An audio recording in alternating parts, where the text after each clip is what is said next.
Hi, this is Mark Oelze with a Tune-Up Tuesday video for the Pledge Talk learning community.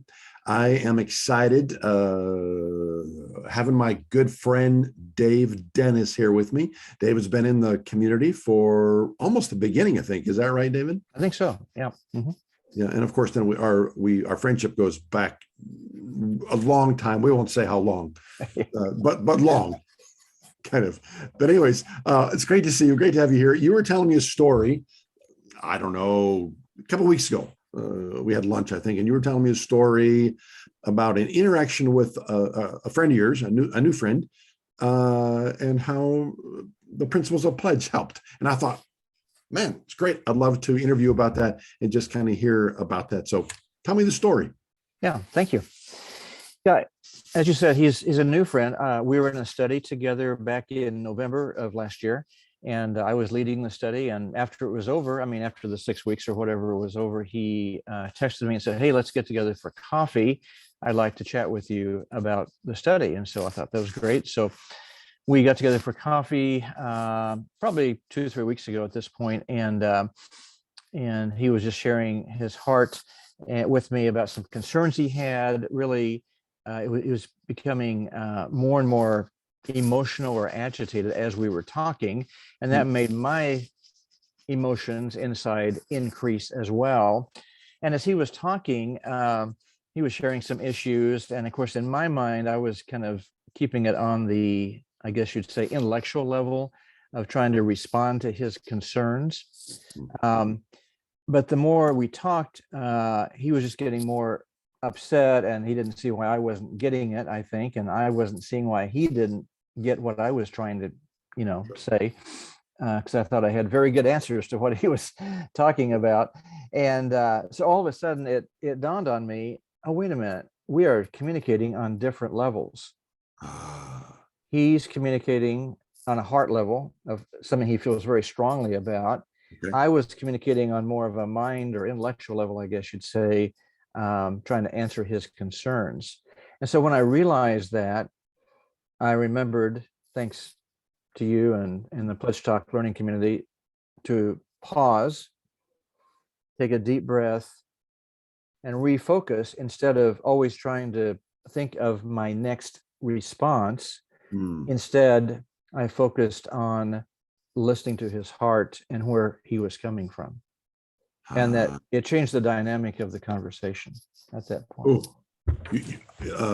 Okay. When you say change the dynamic, what do you mean? Tell me more about that. Yeah. Well, just the pace of the conversation before was ramping up as he was sharing deeply his heart. I was trying to think of answers on an intellectual basis. So we were talking fast, not much pausing in between. When I realized, hey, David, you need to pay attention and listen to really where he's coming from, I could tell that he took a deep breath. We both slowed down. His countenance relaxed, and I really felt like he felt listened to when I intentionally focused on what he was saying. So it was really a quite dramatic moment, I think. And we continued talking, and I tried to echo back and tried to really understand where he was coming from, and I really felt that there was a greater connection at that point as we continued. So wow, no, that's huge. That's awesome, and that's, I'm sure very encouraging to both of you, even as well. Oh yeah. It was encouraging to me, and I think it was to him. Sure. We talked another probably 30 minutes, and I felt like it was really fruitful conversation from that point on. Wow. And I will say, I want to address his concerns, and I want to address them from a more intellectual standpoint at some point. But I'm thinking, let's listen to where he's coming from, hear his heart right now, and maybe he'll give me an opportunity, and maybe he won't, but whatever, we try. That's good. There's so many things that I'd love to jump on what you're saying, and I'm going to just kind of grab a few pieces of what you said. One of the first things you said as you were sharing the story with me right here is you were realizing the pace was just picking up. Yes. And I think that's so often what happens when we're interacting with someone in a tension, conflict kind of a way, and we're not thinking of the pledge talk principles or the track, staying on the track. Instead, we're just focusing on trying to make our point across. That's what happens. The pace picks up and it becomes an argument. The conflict becomes an argument, a battle of who can make their point the loudest. So it was amazing. You noticed that and the speed, and you realized we're not connecting.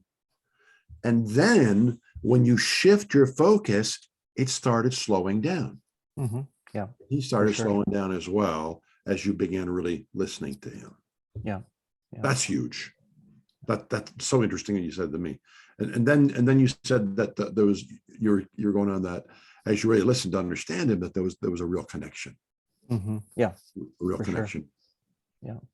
And one other thing I might point out is before that, he kept having to repeat what he was saying to get his point across to me.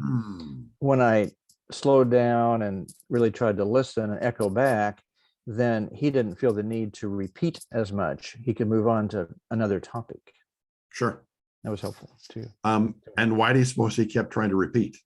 Because I wasn't listening. I think, or at least he didn't sense I was listening. Put it that way. No, but I think that's true for all of us. When we're in it, when we're talking to someone, they keep repeating. There's a reason, and I think it's because that they haven't felt heard yet. Yeah. They don't know that they were heard yet. And once we echo back, when in a way, in a genuine way that indicates and disarms and indicates they are really heard and they feel understood, there's no more reason to repeat. Exactly. Yeah, for sure. Oh, that's good. Yeah. That's good. Yeah. That's good. Mm-hmm. Yeah. The last thing I want to say is I really appreciate your awareness then again, David, where you said towards the end that, there's still some things I'd like to talk to them about on an intellectual basis, but first and foremost, on some level, if the conversation is going to move forward, if there's going to be a connection that remains or deepens or grows, somebody has to be in the position first of really listening well to the other person. Right. And you said on some level to me just a few minutes ago, hey, I'm going to do that. And whether or not I ever get a chance to share my own thoughts on an intellectual basis, I'm going to move forward first on this first level and the first few steps to make him feel like he really is heard, really matters.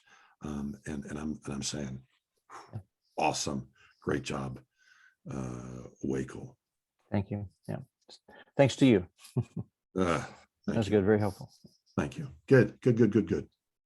Well, man, thanks for taking a few moments and sharing a little bit of your story, a little bit of your experience, a little bit of your win, right? This is the kind of thing that I want to do with everybody in the group, in the community, when they have a little bit of a win. I hope I just want them to contact me, tell me, and I want to do a quick little interview like this, talk about what that win is, and share together about it so we can all learn from the experience. Super. So great. Thanks, David. All right. Yep. Thank you. We'll catch you back in the community. Okay. All right.